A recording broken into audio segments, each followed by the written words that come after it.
نحمد و نصلی علی رسول الکریم اما بعد فاعوذ باللہ من الشیطان الرجیم بسم اللہ الرحمن الرحیم۔ لیسن نمبر 16 ہے اور آج کا لیسن ہے سورہ آل عمران آیت نمبر 110 سے شروع ہوگا انشاءاللہ۔ ہم شروع کرتے ہیں۔ اعوذ باللہ من الشیطان الرجیم بسم اللہ الرحمن الرحیم۔ کنتم خیر امۃ اخرجت للناس تأمرون بالمعروف وتنہون عن المنکر وتؤمنون باللہ ولو آمن اہل الکتاب لکان خیرا لہم منہم المؤمنون واکثرہم الفاسقون۔ ترجمہ ہے، تم بہترین امت ہو جو لوگوں کے لیے پیدا کی گئی ہے کہ تم نیک باتوں کا حکم کرتے ہو اور بری باتوں سے روکتے ہو اور اللہ تعالیٰ پر ایمان رکھتے ہو۔ اگر اہل کتاب بھی ایمان لاتے تو ان کے لیے بہتر تھا۔ ان میں ایمان والے بھی ہیں لیکن اکثر تو فاسق ہیں۔ یہاں پر خطاب امت مسلمہ سے ہے اور پیچھے کے اسباق سے اگر ہم تعلق دیکھیں تو پیچھے عیسائیوں کا ذکر تھا اور ان کو دین کی ان کے بارے میں ان کی مسٹیکس بتائی گئی، دین کے بارے میں ان کے عقائد کی غلطی بتائی گئی اور حقیقت بتائی گئی حضرت عیسیٰ کی، حضرت مریم کی،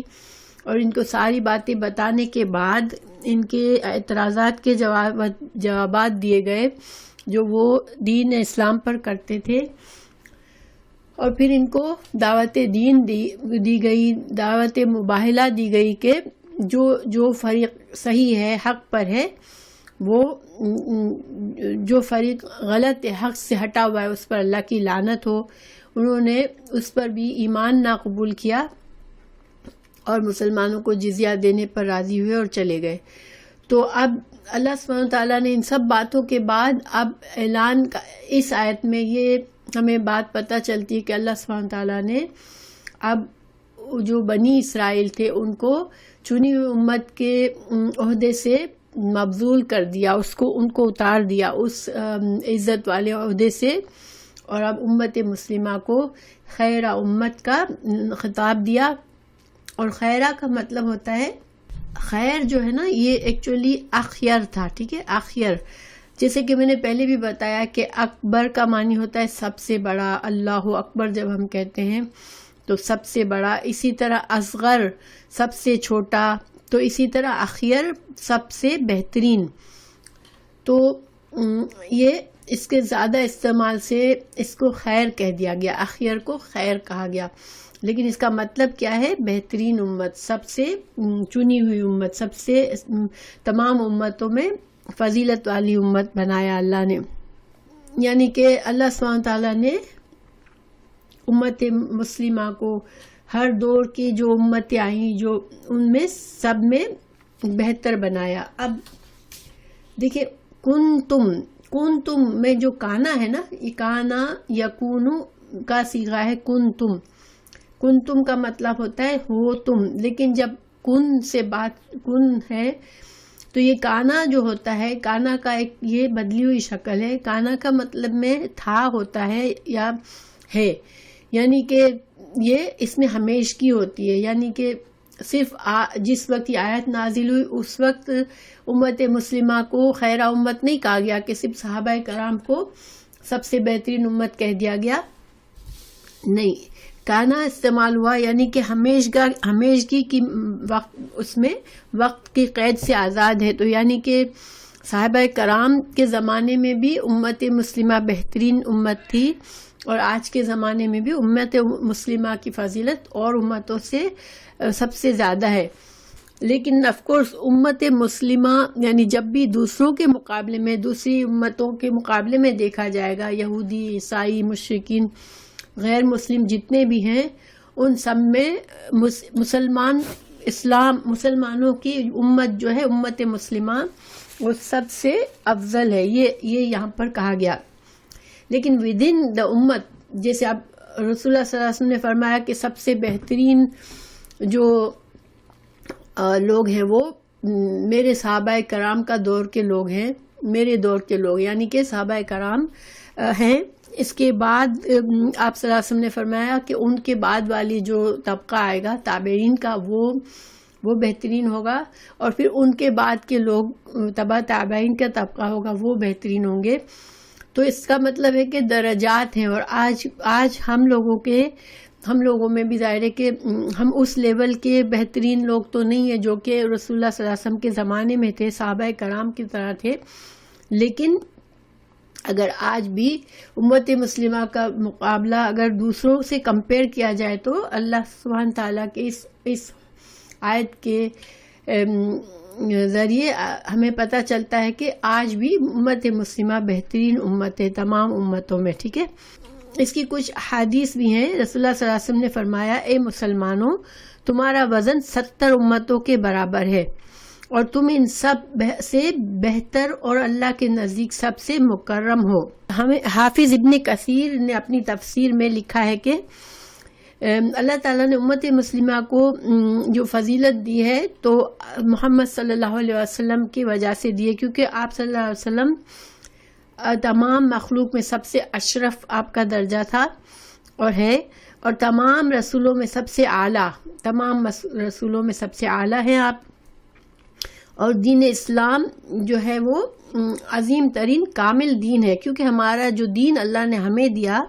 ہماری شریعت کامل ہے۔ دوسری شریعتیں جو تھیں وہ کمال کے درجے میں نہیں تھی، اس میں شریعت کے کچھ حصے، جیسے کہ اللہ تعالیٰ نے جب قرآن نازل فرمایا تو قرآن جو ہے وہ کامل کتاب ہے، اور جو تورات اور انجیل تھے وہ الکتاب کے کچھ حصے تھے، ٹھیک ہے۔ تو اللہ تعالیٰ نے اس شریعت، ہمیں جو شریعت دی وہ کامل شریعت ہے۔ اللہ تعالیٰ نے فرمایا یوم اکملت لکم دینکم، اللہ کا دین اب مکمل ہو گیا۔ جب رسول اللہ صلی اللہ علیہ وسلم اس دنیا سے رخصت ہوئے تو مکمل دین ہم کو دے کر گئے۔ تو ان وجوہات کی وجہ سے امت مسلمہ کو افضل امت کا ٹائٹل ملا ہے۔ اب اس امت کے افراد کو اللہ نے کیا فضیلت دی کہ اگر آج مسلمان جو ہے، کسی بھی دور کے مسلمان اسلام پر قائم رہتے ہیں، جو طریقہ اسلام کا دین کا بتایا گیا اس پر قائم رہتے ہیں، اللہ کی عبادت پر قائم رہتے ہیں، اللہ کی فرما برداری پر قائم رہتے ہیں، تو ہمارا تھوڑا سا عمل جو ہے وہ دوسری امتوں کے کثیر عمل سے بھی ہمارے تھوڑے سے عمل کی جزا زیادہ ہے۔ ہر نیکی اللہ تعالیٰ نے کم از کم، ہر نیکی کا کم از کم 10 گنا اجر ہے ہمارے لیے۔ ہم 5 نمازیں پڑھتے ہیں اور ہمیں 50 نمازوں کا اجر ملتا ہے انشاءاللہ آخرت میں۔ تو اللہ تعالیٰ نے اس امت مسلمہ کو یہاں پر منصب دے دیا، جو چنی ہوئی امت کا منصب تھا وہ اللہ تعالیٰ نے امت مسلمہ کو دے دیا۔ اب اس کی وجہ بتا رہے ہیں، یعنی اس کی صفات بتا رہے ہیں کہ ایک چنی ہوئی امت جب ہوتی ہے، جب اللہ تعالیٰ کسی امت کو چنتا ہے تو اس میں کیا صفات ہونی چاہیے جب وہ کوالیفائڈ ہوتی ہے۔ دیکھیں مثال کے طور پر اگر ایک شخص کو ہم عالم کیوں کہتے ہیں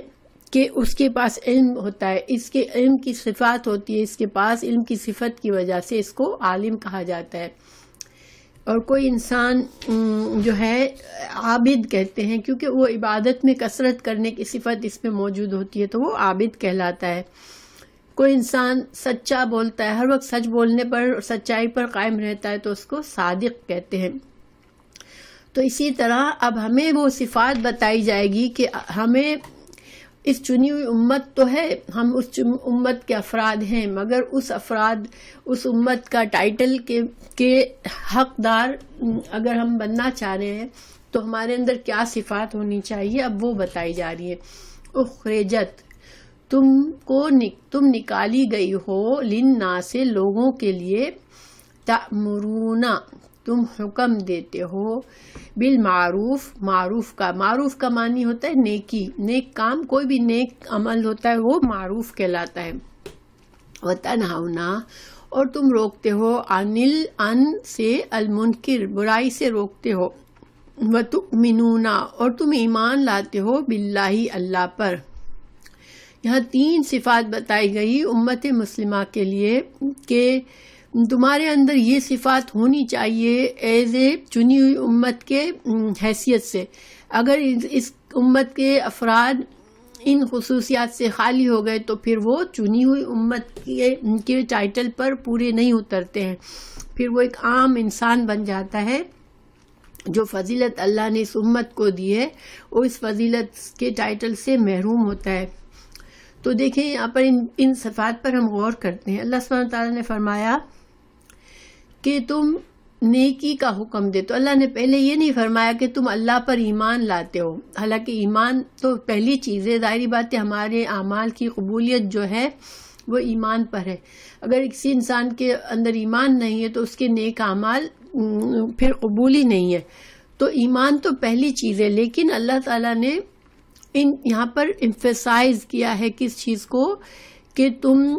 لوگوں کو نیکی کا حکم دیتے ہو اور ان کو برائیوں سے روکتے ہو۔ تو ان 2 کاموں کو پہلے کیوں رکھا ہے، اس کو کیوں اہمیت دی ہے؟ کیونکہ کسی قوم میں اگر یہ صفات نہیں موجود ہے تو اس قوم میں برائیاں پھیل جاتی ہے۔ اگر اس میں کوئی نیکی کا حکم دینے والا نہیں ہے، کوئی برائی سے روکنے والا نہیں ہے تو وہ قوم گمراہ ہو جاتی ہے، کیونکہ ہر انسان اس لیول کا نہیں ہوتا تقوی اور ایمان میں، اور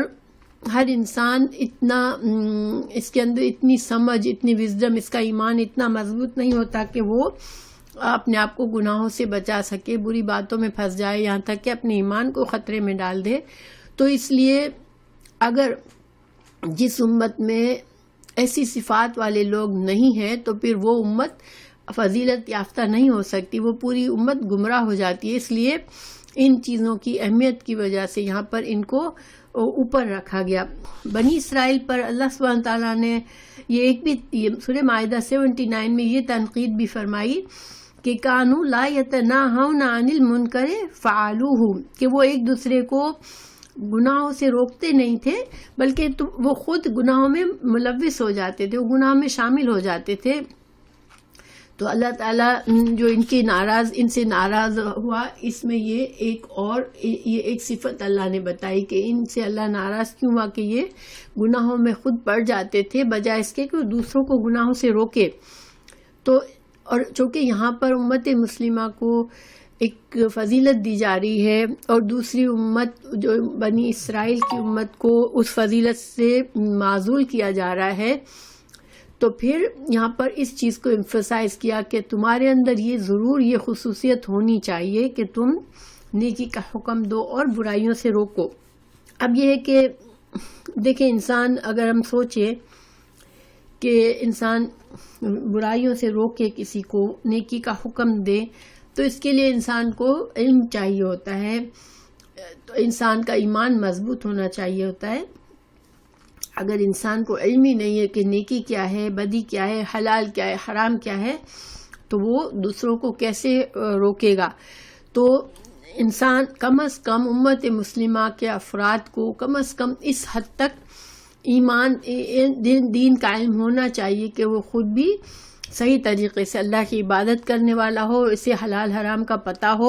اور وہ اس پر قائم رہنے والا ہو کہ اللہ کی فرما برداری کے کاموں کا اسے علم ہو، رسول اللہ صلی اللہ علیہ وسلم کی سنت کا کچھ اندازہ ہو کہ آپ کا طریقہ کیسا تھا۔ اگر جب تک یہ نہیں آئے گا انسان میں تو وہ دوسروں کو نہیں روک سکتا۔ بیسک علم تو ہر انسان پر فرض ہے، لیکن کیا یہ حکم دینا لوگوں کو نیکی کا اور بدی سے روکنا، یہ ہر انسان کو یہ جاب کرنا ہے، یہ ذمہ داری نبھانی ہے؟ تو دیکھیں، اس کو انڈرسٹینڈ کرنے کے لیے یہ ہے کہ ایک تو ہوتے ہیں علماء جو بڑے پیمانے پہ ان کا علم بھی زیادہ ہوتا ہے، وہ بڑے پیمانے پہ لوگوں کے درمیان یہ خدمت سر انجام دیتے ہیں۔ تو ایسے لوگوں کا ہونا اسلامی معاشرے میں، ایسے لوگوں کی موجودگی ہر گروہ میں، ہر جگہ پہ، ہر شہر میں، ہر محلے میں ایسے لوگوں کا ہونا ضروری ہے جو کہ اتنا دین کا علم رکھتے ہو کہ وہ عام لوگوں کو جن کے پاس کم علم ہے ان کو دین کا علم سکھائے اور ان کو نیکی کا حکم دے اور برائیوں سے روکے. اگر ایسا کوئی فرض ہوتا ہے جس کو اگر معاشرے کے کچھ افراد اس کو کر لیتے ہیں تو پھر وہ حکم کا فرض ادا ہو جاتا ہے، تو اس کو کہتے ہیں فرض کفایہ. ٹھیک ہے، فرض کفایہ. جسی طرح جہاد کرنا، دشمن سے لڑنا، یہ فرض کفایہ ہے. ہر انسان کو فوجی بننا نہیں ہے. البتہ ہنگامی حالات میں، ایسے حالات میں جبکہ سخت خطرہ ہے اسلام کو اور مسلمانوں کو، تو پھر ہر انسان دفاع میں شامل ہو جاتا ہے. اس کی مثالیں ملتی ہے. رسول اللہ صلی اللہ علیہ وسلم کے زمانے میں جہاد کا ایک عام حکم بھی کچھ دفعہ ہوا کہ ہر انسان کو شامل ہونا تھا، ہر معاشرے کے ہر مسلمان کو. اور جہاد کے لیے آپ صلی اللہ علیہ وسلم والنٹیئرز بھی لے لیتے تھے کہ جو لوگ آنا چاہے وہ آ جائے. تو اسی طرح ایسے فرائض جو کہ کچھ لوگ، معاشرے کے کچھ لوگ ادا کریں تو فرض ادا ہو جاتا ہے اور پوری امت گنہگار نہیں ہوتی. ایسے فرائض کو فرض کفایہ کہتے ہیں. دوسرا جو فرض ہوتا ہے، فرض کفایہ کے مقابلے میں ایک فرض ہوتا ہے جو کہ ہر انسان کو کرنا ہے. تو وہ فرض جو ہے ایک تو فرض عام ہوتا ہے اور ایک فرض کفایہ ہوتا ہے. ٹھیک ہے، لیکن اس کا یہ مطلب نہیں ہے کہ عام لوگوں کی کوئی ذمہ داری نہیں ہے. وہ امت مسلمہ کے افراد ہیں مگر ان کو کچھ بھی نہیں کرنا، ایسے نہیں ہے. ہر انسان، رسول اللہ صلی اللہ علیہ وسلم کی حدیث ہے کہ ہر انسان رائی ہے. یعنی کہ رائی کہتے ہیں جو چرواہا ہوتا ہے، جو اپنے ریوڑ کی حفاظت کرتا ہے. تو ہر انسان کے اندر میں جو بھی ہے، اگر فرض کرو ماں ہے تو اس کے اندر میں اس کی اولاد ہے،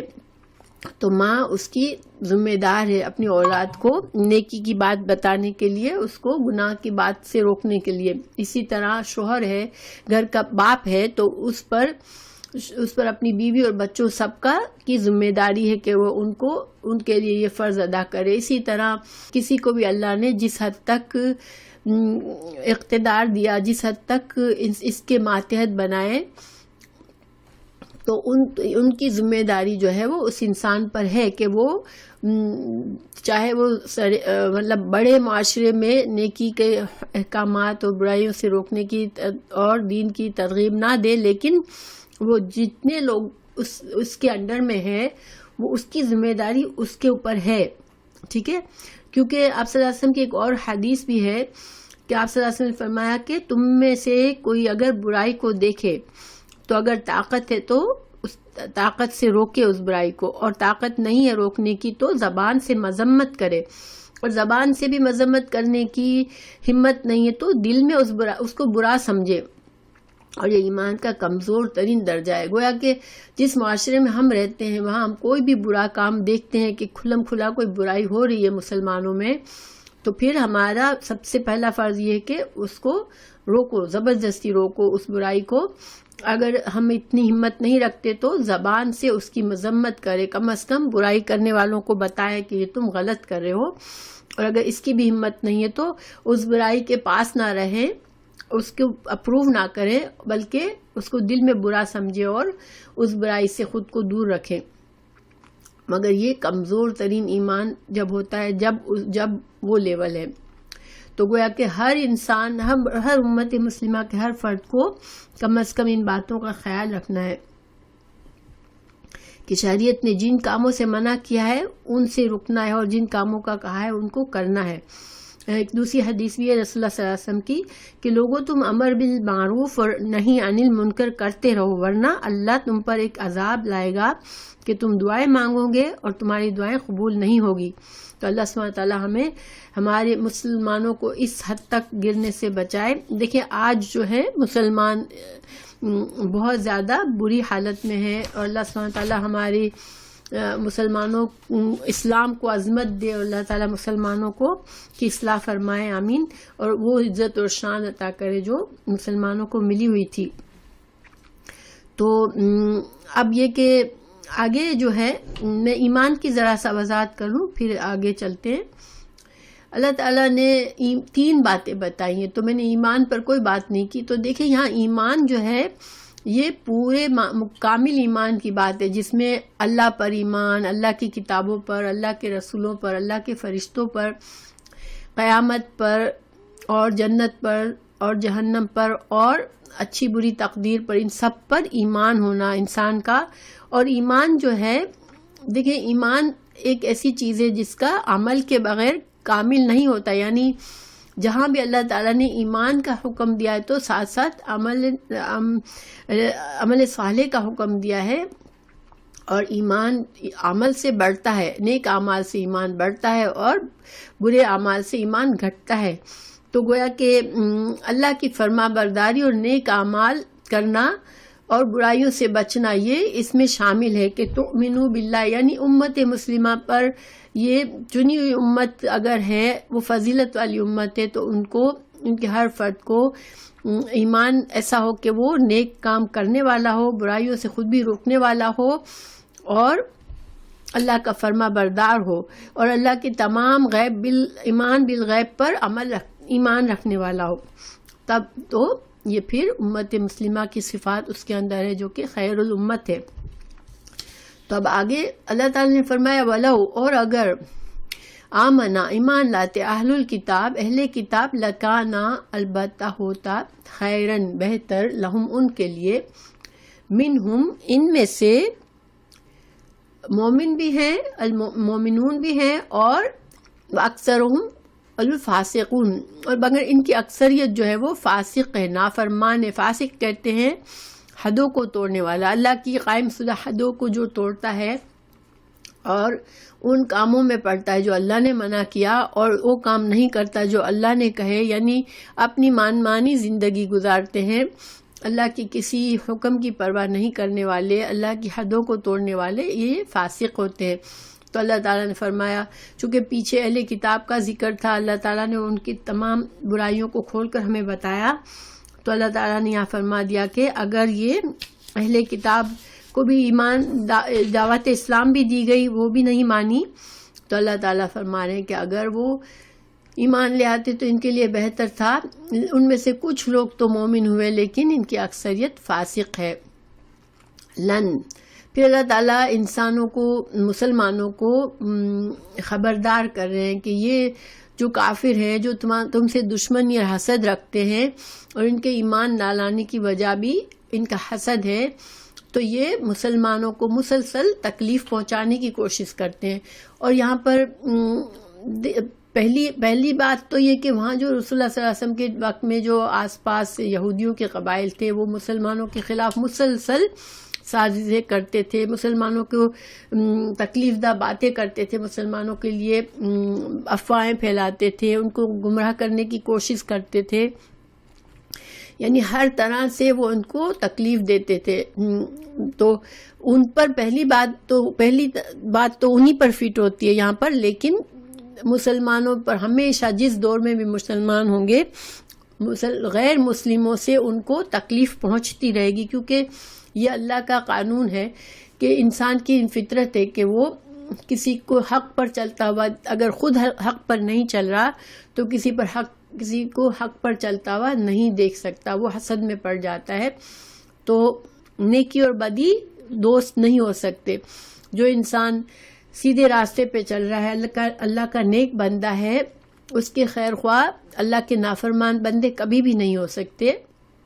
اللہ تعالیٰ نے یہاں مگر سمجھایا کہ یہ دشمنی تو رکھتے ہیں، مگر ان کی دشمنی تمہیں کوئی بہت بڑا نقصان نہیں پہنچا سکتی، ہرگز نہیں، یضرکم، نقصان دیں گے تم کو، الا، مگر، عدن کہتے ہیں انسان کے جذبات کو کوئی ہرٹ کر دے، انسان کو کسی طرح سے جسمانی اور ذہنی روحانی کے طور پر انسان کو کوئی تکلیف پہنچائے، اس کو اذن کہتے ہیں۔ تو چونکہ وہ کوئی باتیں بنا کر، تانے دے کر یا سازشیں کر کے پیٹھ کے پیچھے سے کچھ سازش کرنا، دشمنوں کے ساتھ ملنا، یعنی کہ ان ساری چیزوں میں مسلمانوں کو اذیت تو ضرور دیں گے وہ، لیکن وہ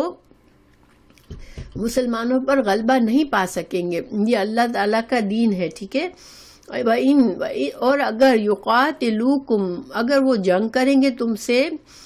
یولوکم وہ پھیر دیں گے تم سے الادبار پیٹھے،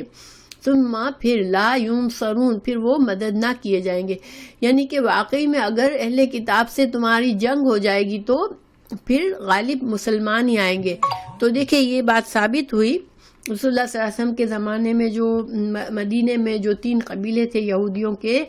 اور جو روم میں اور شام میں عیسائیوں کی حکومتیں تھیں، تو جو یہودی تھے وہ فائنلی جو قبیلے تھے وہ سارے ذلیل ہو کے مدینے سے نکالے گئے. ان کے درمیان جنگیں ہوئی مسلمانوں کے درمیان، اور وہ جنگوں کو ہار گئے اور ان کو جلاوطنی قبول کرنی پڑی. پھر وہ خیبر میں جا کر بسے، تو خیبر سے بھی حضرت عمر فاروق کے زمانے میں ان کو دوبارہ انہوں نے شرارتیں کی تو ان کو دوبارہ نکالا گیا. تو یعنی کہ بے گھر ہوئے وہ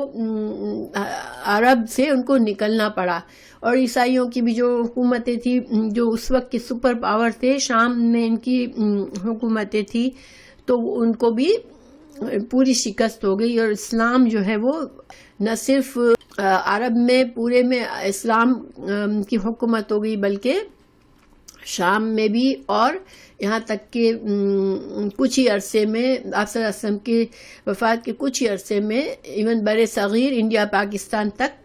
جو ہے وہ اسلام کا پیغام پہنچ گیا تھا. تو اللہ سبحانہ تعالیٰ فرما رہے ہیں کہ ان کے سازشوں سے اسلام کی مشن نہیں رک جائے گا، بس تھوڑا مسلمانوں کو تکلیف ہوگی ان کی باتوں سے، ان کے طریقوں سے، لیکن یہ فائنلی یہ مدد نہیں کیے جائیں گے. اللہ کی مدد ان کو نہیں ملے گی، اور وہ جو ہے وہ شکست ان کو اٹھانی پڑے گی. اور پھر آگے اللہ نے انہی کے بارے میں بتایا، ضربت ماری گئی علیہم ان پر الذلت ذلت اینا جہاں کہیں ما ثقفوا جہاں کہیں وہ پائے گئے، الا مگر ان پر ذلت ماری گئی، ان پر رسوائی اور ان کو ذلیل ہونا پڑا. مگر ایک ہی طریقہ تھا ان کو تھوڑا سا اسٹرانگ ہونے کا اور ذلت سے بچنے کا. کیسے؟ بحبل، حبل کہتے ہیں رسی، اور اس کا مطلب ہے تعلق جوڑنا. تو تعلق اگر یہ جوڑ لیں گے جن میں سے جو لوگ من اللہ اللہ سے، یعنی جو لوگ ایمان لے آئیں گے اور جو لوگ مسلمان ہو جائیں گے، اسلامی سلطنت میں شامل ہو جائیں گے، رسول اللہ صلی اللہ علیہ وسلم کے فرما بردار بن جائیں گے، تو وہ اس ذلت سے بچ جائیں گے. اور اگر وہ مسلمان نہیں ہوئے تو پھر ایک اور طریقہ کیا ہے ان کو تھوڑا بہت ذلت سے بچنے کا وقتی طور پر دنیا میں، کہ وہ تعلق کرے من الناس، وہ دوسری قوموں سے اپنے تعلقات کو مضبوط کر کے اپنی طاقت بڑھائیں گے. لیکن وباؤ وہ لوٹیں گے بغضب، ساتھ غضب کے، من اللہ اللہ کے غضب کے ساتھ لوٹیں گے. یعنی وہ ان پر اللہ کا غضب ہوا ہے، دنیا میں بھی یہ رسوائی ان کے اوپر چپکی رہے گی. ہاں البتہ وہ لوگوں سے جوڑ توڑ کر کے، دوسرے قوموں سے مل کر، چاہے وہ مسلمان قوموں سے چاہے وہ غیر مسلم قوموں سے، ان کی مدد ان سے جوڑ توڑ کر کے کسی طرح وہ سروائیو کرتے رہیں گے. اور وہ ضربت ماری گئی علیہم ان پر المسکنۃ محتاجی. آپ دیکھیں کہ اگر ہم یہود کی تاریخ دیکھیں تو وہ دنیا میں بہت ذلیل ہوئے ہیں، ہر جگہ پر ذلیل ہوئے، اور آج وہ تھوڑی مضبوط ہوئے تو وہ صرف اس لیے کہ انہوں نے دوسری قوموں کے ساتھ جوڑ توڑ کر کے رکھا ہوا ہے اور سازشیں کر کے وہ اپنے آپ کو مضبوط بنا رہے ہیں. ذالک بأنہم بوجہ اس کے کہ وہ کانو تھے، وہ یکفرون کفر کرتے تھے، بآیات اللہ اللہ کی آیات کا، ویقتلون اور وہ قتل کرتے تھے انبیاء نبیوں کو بغیر حق. ان کے اندر یہ ہمیشہ سے رہا ہے کہ وہ انبیاء کے دشمن ہوئے ہیں، انبیاء کو قتل کیا ہے اور انہوں نے اللہ کے آیات کا کفر کیا ہے، ہمیشہ رسولوں کو جھٹلایا ہے. اس وجہ سے اللہ ان پر غضبناک ہوا ہے، اور اللہ تعالیٰ ان کو دنیا میں بھی ذلیل اور رسوا کرتا رہے گا، اور آخرت میں بھی وہ غضب ہی کے مستحق ہوں گے. ذالک یہ بما بوجہ اس کے عصوا انہوں نے نافرمانی کی، وکانو اور تھے وہ یعتدون وہ اللہ کی حدود سے ہمیشہ آگے بڑھ جاتے تھے، آگے نکل جاتے تھے. اس وجہ سے اللہ سبحانہ تعالیٰ ان سے سخت ناراض ہے، اللہ کا غضب ہے ان پر، اور یہ غضب سے وقتی طور پر وہ لوگوں سے جوڑ توڑ کر کے تو وہ بچے رہیں گے، دنیا میں کچھ نہ کچھ کامیابی حاصل کرتے رہیں گے، مگر ان کا انجام ہمیشہ برا ہی ہوگا۔ لیسو، پھر اللہ تعالیٰ نے، چونکہ یہاں پر اللہ تعالیٰ نے ایک مجموعی بات کی کہ بنی اسرائیل کا یہ انجام ہوگا، تو اب اللہ سبحانہ تعالیٰ کچھ ایسے لوگ، بنی اسرائیل کے ایسے لوگ جو کہ نیک لوگ ہیں، ان کی تعریف بھی کر رہے ہیں یہاں پر۔ لیسو، نہیں ہے، سواء، برابر، من اہل الکتاب، اہل کتاب میں سے، امتن، ایک جماعت ہے، قائمتن، جو قائم ہے، جو کھڑی ہوئی ہے۔ اور قائم کا یہاں مطلب ہے رسول اللہ صلی اللہ علیہ وسلم جو شریعت لائے اس کے اوپر قائم ہو گئی، دین اسلام پر قائم ہو گئی۔ یتلونا، وہ تلاوت کرتے ہیں، آیات اللہ، اللہ کی آیات، آناء اللیل، رات کی گھڑیوں میں، یعنی کہ وہ تہجد گزار ہیں، وہ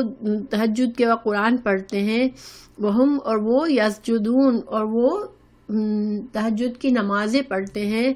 تو جن کے اندر یہ خصوصیات ہیں اہل کتاب میں سے، وہ اسلام لے آئے اور ان کے درجات ہیں، اور وہ اس پیدا تو ہوئے تھے بنی اسرائیل میں، مگر اللہ تعالیٰ کی اس وعید کیا ان کے اوپر اثر نہیں ہے جو پیچھے آئی کہ یہ ذلیل اور خوار ہوں گے۔ جو کہ مسلمان ہو گئے، اب وہ ان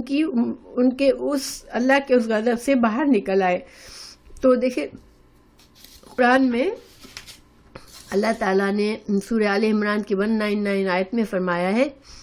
وَإِنَّ مِنْ أَهْلِ الْكِتَابِ لَمَن يُؤْمِنُ بِاللَّهِ وَمَا أُنزِلَ إِلَيْكُمْ وَمَا أُنزِلَ إِلَيْهِمْ خَاشِعِينَ لِلَّهِ، کہ اللہ تعالیٰ نے فرمایا کہ اہل کتاب میں سے ایسے لوگ جو کہ اللہ پر ایمان لے آئے اور جو ان کی کتابوں میں نازل ہوا تھا، حق اللہ کی طرف سے ان پر بھی ایمان رکھا، رسول اللہ صلی اللہ علیہ وسلم کے آنے سے پہلے بھی اور اب بھی وہ سمجھتے ہیں کہ جو اللہ نے ان کی کتابوں میں حق نازل کیا تھا، جس کو بدلا نہیں گیا تھا، وہ ان پر ایمان لاتے ہیں۔ اور جو اللہ سبحانہ تعالیٰ نے مسلمانوں کو جو شریعت دی اس پر بھی ایمان رکھتے ہیں اور وہ اللہ سے ڈرنے والے ہیں، تو ان کا انجام پھر ایسا نہیں ہے برا۔ اور یہ اللہ تعالیٰ کی، دیکھیے اللہ سبحانہ تعالیٰ کسی کے نسب کو نہیں دیکھتا کہ اچھا یہ قوم خراب ہے بس اس کو تباہ کر دو، نہیں، اللہ سبحانہ تعالیٰ انڈیویجولز کے اعمال کو بھی دیکھتا ہے۔ اور اللہ سبحانہ تعالیٰ کے غضب کا، وہ لوگ کبھی غضب کا شکار نہیں ہوتے جو اللہ کے فرما بردار ہوتے ہیں، چاہے کہ وہ ان کی پیدائش کسی بھی قوم میں ہوئی ہو، لیکن ان کا اپنا کردار الگ تھا، انہوں نے اسلام کو قبول کیا تو وہ پھر اللہ کے فرما بردار ہوئے اور اللہ ان سے محبت کرتا ہے، تو اللہ ایسے لوگوں کی تعریف کرتا ہے۔ پھر اگلی آیت میں بھی انہی کے بارے میں بات ہو رہی ہے جو اہل کتاب کے لوگ تھے، اور اس میں سے کچھ نام ہیں جو خاص بڑے بڑے نام جو کہ مسلمان ہوئے تھے۔ عبداللہ بن سلام، یہ یہودی تھے، یہودی عالم تھے اور وہ مسلمان ہو گئے تھے۔ صلبہ بن سعید، اسید بن سعید، اسد بن عبید، یہ سارے بڑے لوگ تھے جو کہ آپ صلی اللہ علیہ وسلم کے وقت میں مسلمان ہوئے تھے، حالانکہ وہ اہل کتاب سے تھے، اور وہ پھر صحابہ کرام بن گئے۔ اللہ نے ان کو بڑی نعمتیں دی، انہوں نے بڑے اجر و ثواب کمائے اور اچھی زندگی گزاری، اور اللہ تعالیٰ نے تمام صحابہ کرام کے بارے میں فرما دیا کہ رضی اللہ عنہم ورضوا عنہ، اللہ ان سے راضی ہو گیا اور وہ اللہ سے راضی ہوئے، تو گویا انہوں نے اپنی نیکی کما لی اور وہ اسلام میں آ گئے۔ اللہ تعالیٰ ان کی مزید بتا رہا ہے خصوصیات، یؤمنون، وہ ایمان لاتے ہیں، باللہ، اللہ پر، والیوم الآخر، اور آخرت کے دن پر، وَيَأْمُرُونَ، اور وہ حکم دیتے ہیں، بالمعروف، نیکی کا، وَيَنْهَوْنَ، اور وہ روکتے ہیں، عن المنکر، برائی سے، وَيُسَارِعُونَ، اور وہ جلدی کرتے ہیں، فی الخیرات، نیکی کے کاموں میں، وَأُولَئِکَ، اور یہی لوگ، من الصالحین، اور یہ نیک لوگوں میں سے۔ دیکھیں یہاں اللہ تعالیٰ نے کی جو خوبیاں بتائی وہ ساری وہی ہے جو اللہ نے چنی ہوئی امت کو شروع میں بتائی کہ تم اگر چنی ہوئی امت ہو تو یہ صفات تمہارے اندر ہونی چاہیے۔ تو چونکہ اہل کتاب کے جو لوگ ان صفات کو انہوں نے اپنا لیا، اللہ ان سے بھی راضی ہو گیا، اللہ نے انہیں نیک لوگوں میں شامل کر لیا۔ وما یفعلوا اور جو کرے گا من خیر نیکی فلن تو ہرگز نہیں یکفروہ تو ناشکری نہیں کی جائے گی. یعنی اللہ تعالیٰ تو تمہارے اعمال اور تمہاری نیتوں کو دیکھتے ہیں. تو چاہے تم کسی بھی قوم میں تھے، جب تم نے نیک اعمال کیے، جب تم نے ایمان قبول کیا، تو اللہ سبحانہ تعالیٰ اس کی ناشکری نہیں کرتا. واللہ اللہ تعالیٰ علیم جاننے والا ہے بالمتقین، اللہ سبحانہ تعالیٰ متقین کو پہچانتا ہے. اللہ تعالیٰ کا علم ہے کہ اللہ تعالیٰ جانتا ہے کہ کون فرما بردار ہے، کون اللہ کا ڈر رکھتا ہے اپنے دل میں. پھر اللہ تعالیٰ نے مزید بتایا ان الذین وہ لوگ کفروا جنہوں نے کفر کیا، لن تغنیا ان کو ہرگز کام نہیں آئے گا، عنہم ان کو، اموالہم ان کے مال، ولا اور نہ اولادہم نہ ان کے اولادیں، من اللہ اللہ سے، شیئن کچھ بھی نہیں. واولئک اور یہی لوگ اصحاب النار وہ آگ کے ساتھی ہوں گے، وہ جہنم میں جائیں گے، ہم فیہا خالدون وہ اس میں ہمیشہ رہیں گے. تو اللہ تعالیٰ نے جن کو بے شمار نعمتیں دی دنیا میں، اولادوں کی کثرت دی، ان کو مال دیا، ان کو اقتدار دیا، تو جس کی بنا پر انہوں نے اکڑ کی، تکبر کیا، دین کو ٹھکرایا، تو ان کی یہ ساری جو دنیا کی نعمتیں جس کی وجہ سے ان کو دنیا میں طاقت حاصل تھی اور جس سے وہ غلط کام کرتے رہے، تو یہ ساری دنیا کی نعمتیں تو دنیا میں ہی رہ جائے گی، ان کو کچھ بھی کام نہیں آئے گا. اور آخر میں ان کا انجام کیا ہوگا کہ وہ جہنم میں جائیں گے، ہمیشہ رہیں گے. اللہ تعالیٰ مثال دے رہے ہیں مثل ما ينفقون، اور ایسے لوگوں نے دنیا میں اگر کچھ مال خرچ کیا ہوگا کچھ ایسے بظاہر فلاح کی کاموں میں، ان کے کسی نے مسجد بنا دیا، کسی نے کچھ اور نیک کام کیا، کسی نے غریبوں کو کھانا کھلایا، مگر وہ کبھی ایمان نہیں لایا، تو یہ ان خرچوں کا جو اس نے دنیا میں اچھے کاموں کے لیے کیے مگر کبھی ایمان نہیں لایا، تو اس کا کیا فائدہ اس کو ہوگا. اللہ تعالیٰ بتا رہے ہیں مثل ما ينفقون جو انہوں نے خرچ کیا اس دنیا میں، فی هذه الحیات الدنیا اس دنیا کی زندگی میں. اب یہ مال انہوں نے چاہے اللہ کی نافرمانی کے کاموں میں خرچ کیا، چاہے انہوں نے اسلام کو روکنے کے لیے جدوجہد میں خرچ کیا، اگر ایسے کام کیے تو پھر کیا ہوگا. کمثلی مثال ان کی ریحن اس ہوا کی طرح ہے، فیہا اس میں سرن پالا ہے، اصابت پہنچتی ہے، ہرسا کھیتی کو، قومن ایک قوم کی، ظلموا جنہوں نے ظلم کیا، انفسہم ان کے نفسوں پر، فاہلکتہ تو ہلاک کر دیا اس کو. تو اللہ تعالیٰ فرما رہے ہیں کہ اگر ان کے جو انہوں نے مال خرچ کیا دنیا میں، چاہے وہ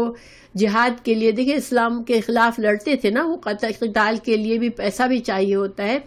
وہ اسلام کے خلاف انہوں نے پیسہ خرچ کیا، برائی کے کاموں میں خرچ کیا، یا ایون اچھے کاموں میں خرچ کیا، مگر ایمان نہیں لائے تھے. تو ان کی مثال ایسی ہے آخرت میں کہ جن نیک لوگوں کے اعمال تو وہاں پر وزن رکھیں گے، اور اس کا وزن سے انسانوں کو اس کے لحاظ سے درجات ملیں گے اس جنت کے، لیکن ان کے اعمال ایسے ہو جائیں گے جیسے کہ ایک پکی پکائی فصل ہو اور پھر اس کے اوپر طوفانی ہوائیں چلے اور اس کو جلا کر راکھ کر دے، تو ابھی تو اس فصل کو کاٹا بھی نہیں گیا تھا اور سب کچھ تباہ ہو جائے، تو یہ بہت بڑی تباہی ہوتی ہے کہ سارے محنت جو کی، سارا وقت، اور جب فصل تیار ہوئی اس وقت فصل کا ضائع ہو جانا، تباہ ہو جانا، یہ بہت بڑی محرومی ہوتی ہے. کیونکہ فصل کو لگانے میں بیج ڈالے، اس نے زمین کو کھودا، اپنا مال لگایا، اپنی محنت لگائی، وقت لگایا، اور انجام اس کا کچھ بھی حاصل نہیں ہوا. تو اسی طرح سے ان کے وہ جو خرچے انہوں نے کیے دنیا میں وہ اسی طرح ہوں گے، آخرت میں ان کا کوئی وزن نہیں ہوگا. اور اللہ سبحانہ تعالیٰ فرماتے وما ظلمہم اللہ نے ان پر ظلم نہیں کیا ہے، اللہ ولکن لیکن انفسہم ان کے نفسوں پر، یظلمون وہ ظلم کرتے تھے. کیونکہ واضح نشانیوں کے بعد بھی دنیا میں حسد، تکبر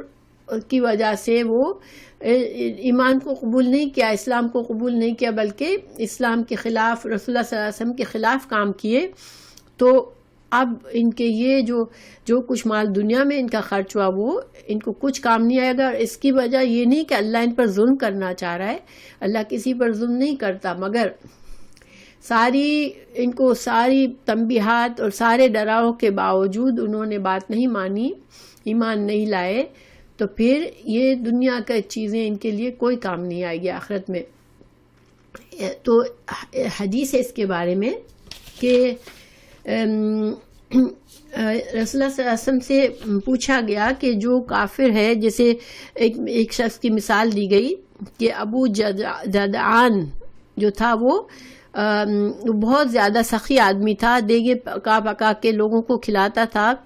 تو حضرت عائشہ نے آپ صلی اللہ علیہ وسلم سے پوچھا کہ کیا اس کے سارے خرچ کا فائدہ ہوگا؟ تو رسول اللہ صلی اللہ علیہ وسلم نے فرمایا کہ نہیں، اس کی مغفرت نہیں ہوگی، کیونکہ اس نے یعنی اس کو فائدہ نہیں ہوگا اس کے ان پیسوں خرچ کرنے کا، اس کھانا کھلانے کا، کیونکہ اس نے کبھی اللہ سے اپنے گناہوں کی مغفرت نہیں مانی اور اللہ پر ایمان نہیں لایا. تو پھر جو بھی نیکی تھی اس نے کی، وہ کسی دنیاوی پرپس کی وجہ سے کرتا ہے انسان. اگر اللہ کے لیے نہیں کرتا تو اس کو اللہ تعالیٰ دنیا میں تو خیر فائدہ دے دیتا ہے، لوگوں میں اس کی شہرت بھی ہو جاتی ہے، لوگ اس کو اچھا بھی سمجھتے ہیں، یہ دنیا کے فائدے اس کو حاصل ہوتے ہیں بس، مگر آخرت میں اس کو کوئی اس سے فائدہ نہیں ہوتا. ایک اور حدیث بھی ہے کہ رسول اللہ صلی اللہ علیہ وسلم سے حضرت ابو طالب کے بارے میں پوچھا گیا. حضرت ابو طالب آپ صلی اللہ علیہ وسلم کے چچا تھے، کبھی ایمان نہیں لائے، مسلمان نہیں ہوئے، مگر ساری عمر رسول اللہ صلی اللہ علیہ وسلم کی مدد کی، آپ کی حفاظت کرتے رہے، اور ان کی موجودگی میں رسول اللہ صلی اللہ علیہ وسلم پر کوئی مشرک ہاتھ نہیں اٹھا سکتا تھا. آپ صلی اللہ علیہ وسلم سے وہ کہتے بھی تھے کہ تم اپنے دین کا کام کرتے رہو، مگر وہ خود ایمان نہیں لائے. تو آپ صلی اللہ علیہ وسلم سے پوچھا گیا کہ حضرت ابو طالب نے تو اتنی خدمت کرتا تھا، رسول اللہ صلی اللہ علیہ وسلم کی اتنی خدمت کرتا تھا، آپ کو بچپن میں بھی اس نے پالا بھی تھا، تو کیا اس کی یہ خدمت کام آئے گی؟ تو رسول اللہ صلی اللہ علیہ وسلم نے فرمایا کہ اس کو جہنم میں سب سے کمتر عذاب دیا جائے گا. یعنی ابو طالب وہ شخص ہے جس کو جہنم میں کم تر سب سے جو لیول کا عذاب ہے وہ دیا جائے گا. اور وہ عذاب اس دوسری جگہ پر اس کو ایکسپلین کیا ہے کہ اس کو آگ کی جوتیاں صرف پہنائی جائے گی، ٹھیک ہے، اور وہ جوتیوں کی تپش آگ کی ایسی ہوگی کہ اس کا دماغ ہر وقت جلتا رہے گا. اللہ تعالیٰ محفوظ رکھے. جہنم ایسی چیز ہے کہ اس کا ایک جھونکا بھی انسان کو لگے گا تو برداشت نہیں کر سکے گا. تو مگر یہ حدیث کے بارے میں علماء کہتے ہیں کہ یہ خاص حضرت ابو طالب کے لیے تھا، کیونکہ انہوں نے خاص طور سے رسول اللہ صلی اللہ علیہ وسلم کی خدمت کی تھی. مگر عام کافروں کو ان کے نیکیوں کا دنیا میں ہی بس فائدہ ہو سکتا ہے، مگر آخرت میں ان کے لیے کوئی اجر نہیں ہے، اور نہ ان کے اعمال کی وجہ سے وہ بخش دیے جائیں گے. تو اور یہ ظلم نہیں ہے اللہ کا کہ اللہ نے کیوں اتنے بڑے انہوں نے کام کیے اور اللہ ان کو آخرت میں نہیں فائدہ دے گا، کیونکہ اللہ نے اپنا قانون بتا دیا کہ ایمان کے ساتھ ہی نیک اعمال قبول کیے جاتے ہیں. سب سے پہلا بڑا حق جو ہے وہ اللہ کے ساتھ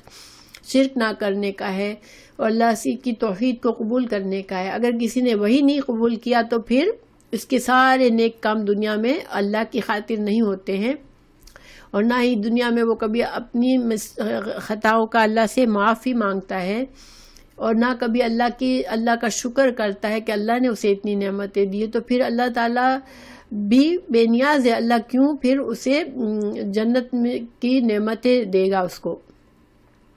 دنیا میں تو اللہ اپنے کافر بندوں کو بھی نعمتیں دیتا ہے، اور اس کی جہاں تک مہلت ہوتی ہے اللہ تعالیٰ دیتا رہتا ہے. تو یہ اللہ کی رحمت ہے، اللہ کی شفقت ہے کہ اللہ تعالیٰ اپنی رحمت سے نافرمانوں کو ساری زندگی نعمتیں دیتا رہتا ہے، مگر آخرت کا وعدہ نہیں ہے. آخرت کا وعدہ صرف مومنوں سے ہے. پھر اللہ تعالیٰ نے فرمایا یا ایھا الذین آمنوا، اے لوگوں جو ایمان لائے، لا تتخذوا، نہ تم بناؤ، بطانہ رازدار دلی دوست، من دونکم اپنے سوا، یعنی مسلمانوں کے سوا تم کسی کو اپنا دلی دوست اور رازدار مت بناؤ. لا یعلونکم، کیونکہ یہ جو ہے وہ خبالن، یہ تم سے خرابی کرنے میں کوئی کمی نہیں کریں گے. جب بھی ان کو موقع ملے گا وہ تم کو دھوکہ دیں گے اور تمہارے ساتھ بگاڑ کریں گے. کیونکہ اللہ تعالیٰ نے ان کے دل کی حالت بتائی. ودو، وہ چاہتے ہیں، ما انتم، کہ تم مشکل میں پڑ جاؤ. قد، تحقیق، بدت البغضاء، بدت ہوتا ہے ظاہر ہو جانا، تحقیق ظاہر ہو گئی ان کی دشمنی، من افواہہم، ان کے منہوں سے. جب انسان کے دل میں برائی ہوتی تو کبھی نہ کبھی اس کی زبان پر آ جاتی ہے. تو اللہ تعالیٰ نے فرمایا کہ ان کی جو مسلمانوں کے خلاف جو بغض ہے اتنا زیادہ شدید ہے کہ ان کے زبانوں سے بھی نکل آتا ہے. ان کے دلوں میں جو انہوں نے چھپایا ہے وہ تو بہت زیادہ ہے، مگر ان کی زبان سے بھی ظاہر ہو جاتا ہے. وما تخفی، اور جو وہ چھپاتے ہیں، صدورہم، اپنے سینوں میں، اکبر، وہ تو بہت زیادہ ہے. یعنی کہ ان کے سینوں میں جو مسلمانوں کے خلاف حسد اور جلن اور بغض چھپا ہے وہ تو کئی زیادہ ہے، لیکن پھر بھی ان کی زبانوں سے بھی ظاہر ہو جاتا ہے. قد، تحقیق، بینا، بیان کر دی، لکم، تمہارے لیے، الآیات، نشانیاں، ان کنتم، اگر ہو تم، تعقلون. مسلمانوں سے کہا گیا کہ تم کو سمجھا دیا گیا کہ ان سے باخبر رہو، ان کی دشمنی کا تمہیں بتا دیا، اور اگر تم نہیں مانو گے تو پھر کیا ہوگا کہ تمہارے لیے نقصان دہ ہو جائے گا. اور یہ خاص طور سے یہ حکم اس وقت جب مدینہ میں مسلمان یہودیوں کے ساتھ رہتے تھے، اس وقت ان کے لیے خاص حکم تھا کہ بہت احتیاط کریں ان یہودیوں سے، کیونکہ وہ مسلمانوں سے بہت بغض رکھتے تھے. لیکن یہ ساری زندگی ہمیشہ کے لیے ہے کہ مسلمانوں کو، جتنے بھی غیر مسلمان ہیں، مسلمانوں کے مخلص نہیں ہو سکتے. انڈیویجول کبھی کبھار یہ ہو سکتا ہے کہ آپ کے پڑوس میں کوئی آپ کا دوست ہے، وہ بہت اچھا ہے آپ سے، لیکن ایک جنرل قوم کے لحاظ سے مسلمانوں کے خیر خواہ غیر مسلم قومیں نہیں ہو سکتی. یہ قانون ہے کہ جو حق کو قبول کرتا ہے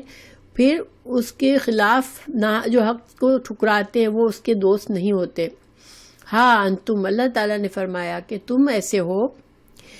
اولئک، ایسے لوگ ہو تم، یعنی مسلمانوں تم ایسے لوگ ہو، تحبونہم، تمہارے دل میں تو محبت ہے ان کی،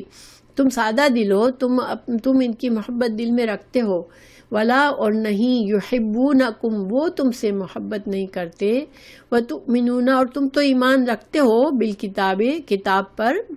کلہ، تمام، یعنی تم تو ان کی کتابوں پر بھی ایمان رکھتے ہو، ان کے رسولوں پر بھی ایمان رکھتے ہو کہ وہ اللہ کے سچے رسول تھے، ان کی کتابیں اللہ کی سچی کتابیں تھیں جو اللہ نے نازل کی. اب ہم ان کی کتابوں کو سچا نہیں کہتے، ہمیں نہیں پتا، ہم خاموش ہیں. انہوں نے جو کچھ اللہ نے ان کتابوں میں نازل کیا وہ سچ ہے، اور وہ اگر ہے باقی تو وہ سچ ہے، لیکن جو انہوں نے بدلا ہم اس کی صداقت نہیں کرتے، ٹھیک ہے، اس کی گواہی نہیں دیتے. وَإِذَا لَقُوكُمْ، اور جب یہ لوگ تم سے ملتے ہیں، یعنی کہ وہی مدینہ کے جو یہودی تھے، قالوا آمنا، وہ کہتے تھے ہاں ہم بھی ایمان لائے ہیں، وہ منافقت کرتے تھے. مگر جب اکیلے میں ہوتے تھے، وَإِذَا خَلَوْا، جب تنہا ہوتے تھے تو عَدُّوا، کاٹتے تھے، عَلَيْكُمْ، تم پر، الْأَنَامِلَ، اپنی انگلیاں، من الغیظ، غصے میں. اکیلے میں ہوتے تھے تو ان کے دلوں میں اتنا غضب ہوتا تھا تمہارے خلاف کہ وہ اپنی انگلیوں کو کاٹتے تھے اس غصے میں، اس غضب میں. قل، آپ کہہ دو، رسول اللہ صلی اللہ علیہ وسلم نے کہا گیا، رسول اللہ صلی اللہ علیہ وسلم سے کہا گیا آپ کہہ دیں، موتو، مر جاؤ، بغیظکم، اپنے غصے کے ساتھ. ان اللہ، بے شک اللہ تعالی، علیم، جاننے والا ہے، بذات الصدور، جو لوگوں کے دلوں میں ہے، اللہ تعالیٰ سب جانتا ہے. اللہ تعالیٰ علیم ہے، ہر چیز کا جاننے والا ہے. تو اللہ تعالیٰ سے ان کا جو بغض ہے وہ چھپا ہوا نہیں ہے، اللہ جانتا ہے. اور تمہارا غضب، تمہارے دل میں جو بغض ہے، حسد ہے، تم اسی حسد اور بغض کی آگ میں بڑھتے رہو،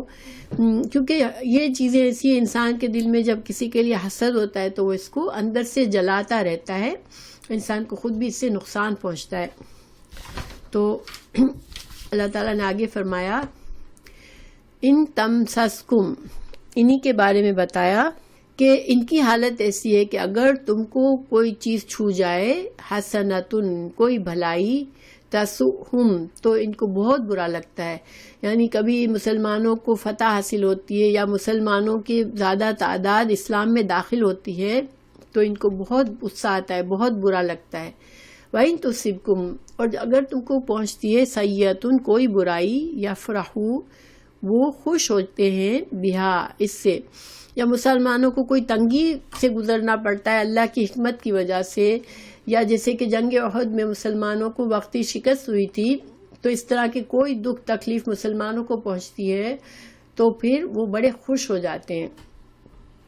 وَإِن تَصْبِرُوا، مگر اللہ تعالیٰ نے مسلمانوں کو کیا حکم دیا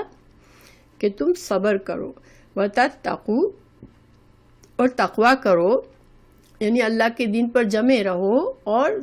ان کے اس معاملات کے معاملے میں تم صبر کرو.